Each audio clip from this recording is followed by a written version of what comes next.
আরে আরেকটা কাপকেক কোথায় গেল? কে খেতে পারে এই কাপকেক? ওয়েলকাম টু আয়াত এন্ড ইনায়াস কার্টুন ওয়ার্ল্ড। খুব সুন্দর গন্ধ বের হয়েছে, মনে হয় অনেক মজাও হবে। যাক, সবাই খেয়ে অনেক খুশি হবে। এখন এগুলো এখানেই রেখে দেই, ঠান্ডা হলে ফ্রিজে ঢুকিয়ে রাখবো। ওয়াও, মা কাপকেক বানিয়েছে। আমার দেখে অনেক খেতে ইচ্ছে করছে, কিন্তু এখন খেলে তো মা বকা দিবে। আমি লুকিয়ে লুকিয়ে একটা খেয়ে ফেলি, মা বুঝতেই পারবে না।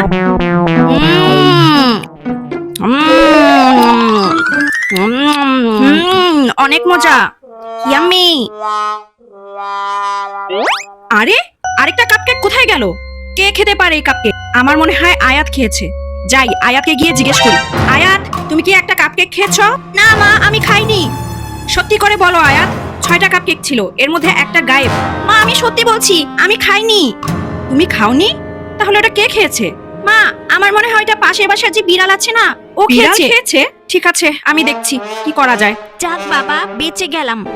কাপকেকটা মনে হচ্ছে আয়াতই খেয়েছে, কারণ ওর ঠোঁটের কোনায় গোলাপি রঙের ক্রিম লেগেছিল, আর যেই কেকটা গায়েব হয়েছে সেই কেকটারও ক্রিম পিঙ্ক কালার ছিল। তার মানে আয়াত আমাকে মিথ্যা কথা বলছে।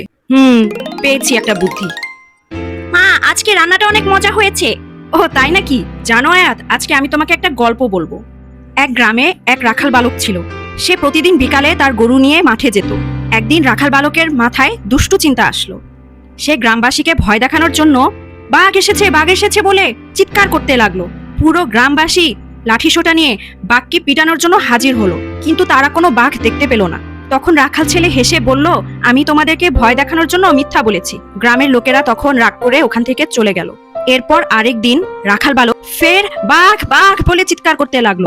সেদিনও গ্রামবাসী সব লাঠি সোঁটা নিয়ে বাঘকে পিটাতে আসলো, কিন্তু সেদিনও একই কথা, বাঘ নেই। রাখাল বালক আবারও বলল, আমি মিথ্যা বলেছি তোমাদেরকে ভয় দেখানোর জন্য। এরপর একদিন সত্যি সত্যি বাঘ এলো। রাখাল বালক অনেক চিৎকার করে বাঘ বাঘ বলে ডাক দিল, কিন্তু সেবার কেউ আসলো না, কারণ সবাই বলছিল ও মিথ্যা বলছে আমাদেরকে ভয় দেখানোর জন্য। আর সেদিনই বাঘ রাখাল বালককে খেয়ে ফেললো। এভাবে মিথ্যা বললে কেউ তাকে আর বিশ্বাস করতে পারে না, এজন্যই মিথ্যা কথা বলতে হয় না। মা, আই এম সরি। আমিও তোমাকে একটা মিথ্যা কথা বলেছি। সকালে তুমি যে কাপকেক বানিয়ে রেখেছিলে সেটা আমিই খেয়েছি, কোনো বিড়াল খায়নি। আমি জানতাম ওটা তুমিই খেয়েছো, কিন্তু আমি তোমার মুখ থেকে সত্যি কথা শুনতে চাচ্ছিলাম। মা, আমি ভেবেছিলাম তুমি অনেক রাগ করবে, তাই আমি মিথ্যা বলেছিলাম।